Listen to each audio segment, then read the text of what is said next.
श्री गणेशाय नमः। श्री सरस्वती मैया की जय। श्री जानकी मैया की जय।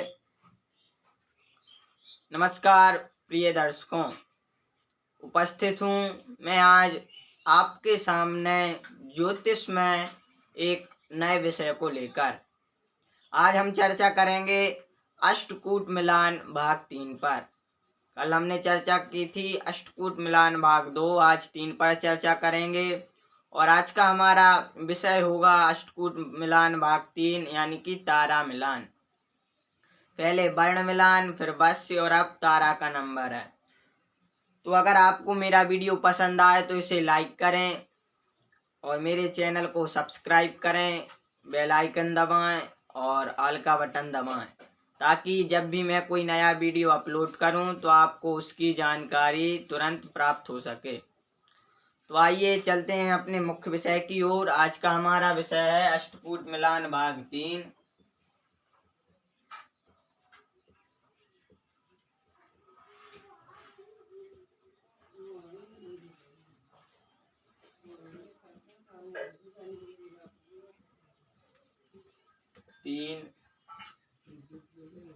तारा।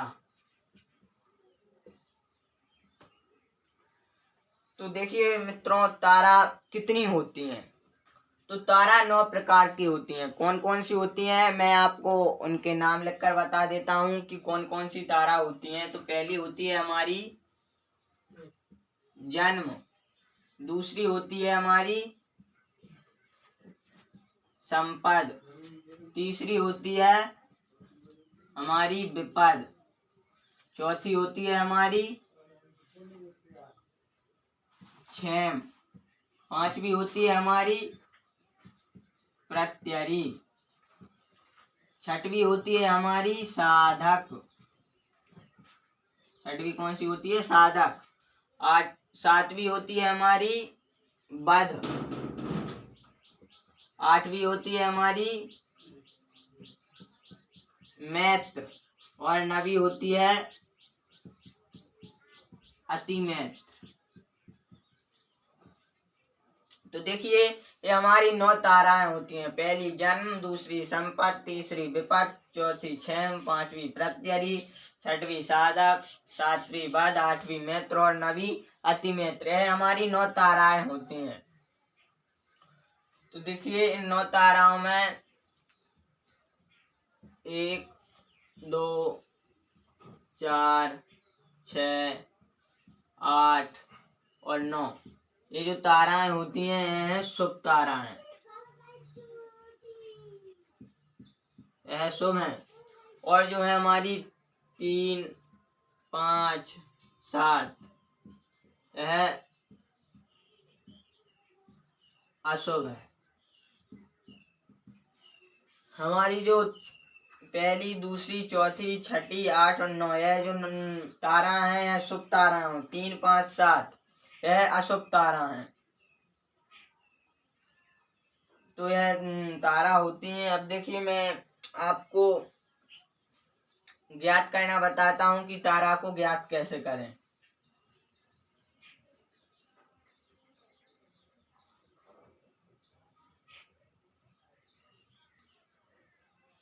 तो देखिए मान लीजिए हम एक उदाहरण ले लेते हैं कि जैसे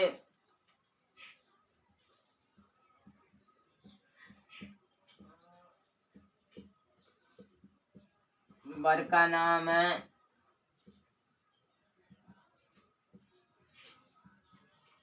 अभिषेक, तो इनका नक्षत्र कौन सा होगा?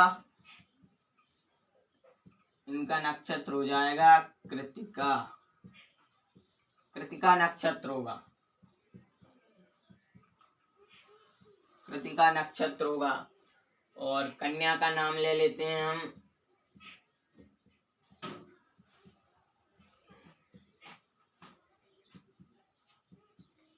ललिता। कन्या का नाम ले लिया हमने ललिता, तो इनका नक्षत्र कौन सा होगा? अश्विनी नक्षत्र होगा। कौन सा नक्षत्र होगा? अश्विनी नक्षत्र। तो देखिए मैं अब आपको ज्ञात करना बताता हूँ कि किस प्रकार से ज्ञात करें कि वर कन्या की क्या तारा होगी। तो पहले हम वर की याद करते हैं। तो देखिए वर का नक्षत्र कौन सा है? कृतिका। और कन्या का नक्षत्र कौन सा है? अश्विनी। तो इसका सरल नियम है, सूत्र है कि वर के नक्षत्र से कन्या के नक्षत्र तक गिनने से जो संख्या प्राप्त हो उसमें 9 का भाग देने से जो शेष प्राप्त हो वह तारा होती है। और कन्या के नक्षत्र से वर के नक्षत्र तक गिनने से जो अंक प्राप्त हो उनमें 9 का भाग लगाने से जो शेष प्राप्त होता है वह कन्या की तारा होती है। तो यह इनका नियम है। अब देखिए मैं आपको इसका करके बता देता हूँ। कृतिका से आप अश्विनी तक गिनिए तो कृतिका, रोहिणी, मृगशिरा, आद्रा, पुनर्वसु, पुष्य, अश्लेषा, मघा, पूर्व फाल्गुनी, उत्तरा फाल्गुनी, अष्ट, चित्रा, स्वाति, विशाखा, अनुराधा, ज्येष्ठा, मूल, पूर्वाषाढ़ा, उत्तराषाढ़ा, श्रवण, धनिष्ठा, सतविशा, पूर्व भाद्रपद, उत्तरा भाद्रपद, रेवती और अश्विनी। 24 और 26। यहाँ पर कितने अंक आ रहे हैं? 26 अंक आ रहे हैं। वर के नक्षत्र से कृतिका से अश्विनी तक गिनने पर 26 आ रहे हैं। अब 26 में हम 9 का भाग लगा देते हैं तो 9 दूनी 18। यहाँ पर 8 शेष बचे, यानी 8 शेष। तो 8वीं तारा कौन सी होती है? मैत्र। कौन सी तारा होती है? 8वीं मैत्र। यानी कि वर की तारा कौन सी हुई? 8वीं मैत्र हुई। अब कन्या की ज्ञात करते हैं हम। तो देखिए अश्विनी से कृतिका तक गिनेंगे हम। अश्विनी, भरणी, कृतिका, 3 संख्या आई। कितनी आई? 3। 3 में 9 का भाग लगाएंगे, 9 का भाग नहीं जाएगा, यानी कि शेष कितने बचे? 3 ही शेष बचे। शेष 3 ही बचे। तो तीसरी तारा कौन सी होती है हमारी? जन्म संपद, विपद। तीसरी कौन सी होती है हमारी? विपद तारा होती है। तो इस प्रकार से आप ज्ञात कर सकते हैं वर और कन्या की क्या तारा होगी। इनको हम यहाँ पर नोट कर लेते हैं, वर की तारा और कन्या की तारा।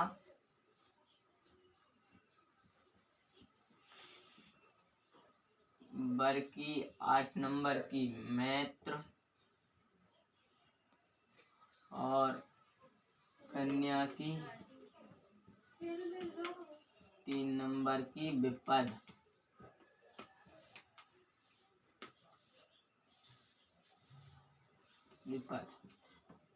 अब इसे हम साफ कर देते हैं।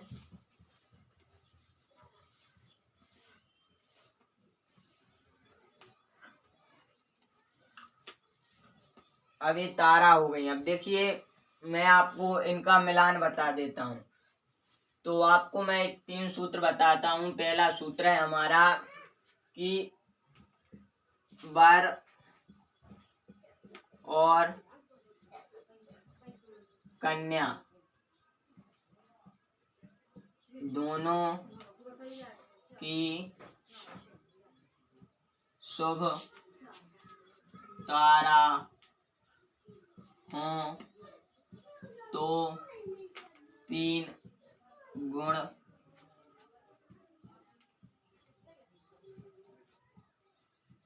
मिलते हैं। देखिए वर और कन्या दोनों की शुभ तारा हो तो 3 गुण मिलते हैं। शुभ तारा कौन सी है? 1 2 3, 1 2 1 2 4 6 8 9, ये शुभ तारा है। तो उनमें से कोई सी तारा दोनों की हो तो 3 गुण मिलेंगे। तो दूसरे नंबर का नियम है कि एक की तारा शुभ हो और दूसरे की अशुभ हो तो 1.5 गुण मिलता है। हिंदी लिख 1.5 गुण मिलता। एक की तारा शुभ हो, यानी कि वर और कन्या में से एक की तारा शुभ हो और एक की अशुभ हो तो 1.5 गुण मिलता है, यानी 3 के आधा। और तीसरे नंबर का नियम लिख लेते हैं वर और कन्या दोनों की अशुभ तारा हूँ तो 0 गुण मिलता है। तो 0 गुण मिलते हैं। वर और कन्या दोनों की अशुभ तारा हो तो 0 गुण मिलते हैं। 3 नियम है, आप इनको नोट कर लीजिएगा। अब मैं इनको साफ कर देता हूँ।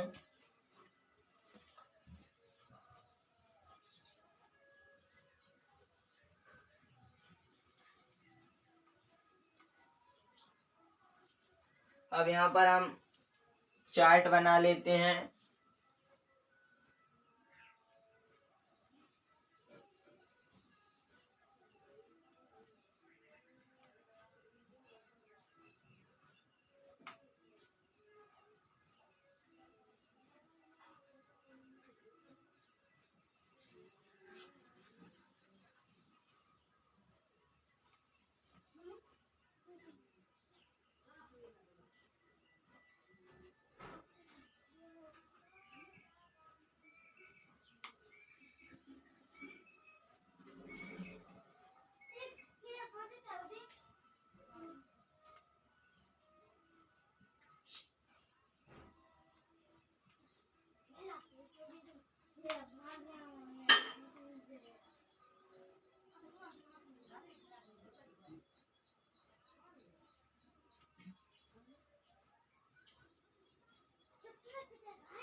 एक, 2, 3, 4, 5, 6, 7, 8, 9 और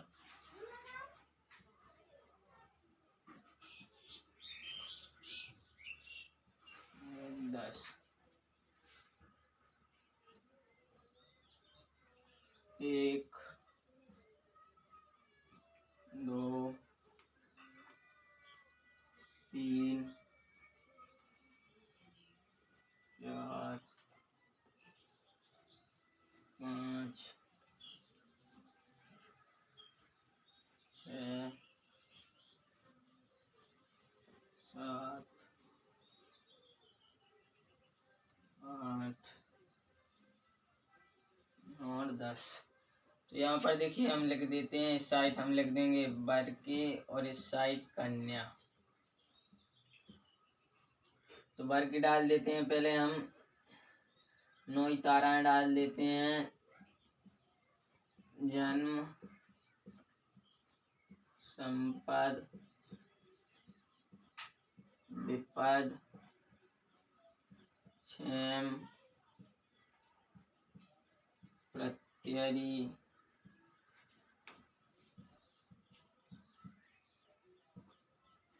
साधक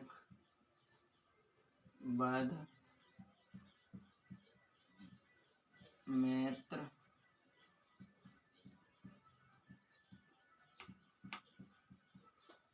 अति मैत्र। इस साइड डाल देते हैं हम कन्या की जन्म संपद विपद क्षेम प्रत्ययी साधक बध मैत्र